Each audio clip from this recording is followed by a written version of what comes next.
पिंट्या, कायची भाजी केली रे? मला दे रे, मला लई भूक लागली रे पिंट्या, दे बरं. भाजीच केली नाही माझ्या आईनं, म्हणून मी लढून राहिलो. तुमच्याकडे का बनवली? दे बरं थोडीशी मला भाजी, मला भूक लागली. अरे माझी मम्मी भाजीच बनवत नाही, याले मागून आण त्याले मागून आण, हलकट चाले करते, म्हणून या लागलं रे मले. दे रे थोडीशी भाजी. नाही बनवली सांगत आहो ना, माझी मम्मी बी ना आजकाल कंजर झाली, भाजीच बनवणार आहे ना. तुम्ही काय जेव्हा तेव्हा भाजीच मागायला येत आमच्याकडे? तुम्ही काय एवढे हलकट लोक आहे? काय करते मम्मी तशी आहे तर मी का करू सांग बरं. मायानं होत नाही मागणं, पण तरी आली, आता लाज आली, पण भूक लागली, का करू.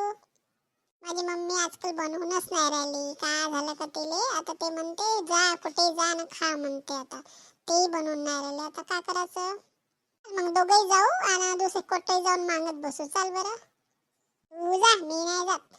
व्हिडिओ चांगला वाटला लाईक करा, शेअर करा, कमेंट करा. तू जा मागून आण, मी नाही येत. अशी मम्मी राहिली ना पागल होऊन जाते.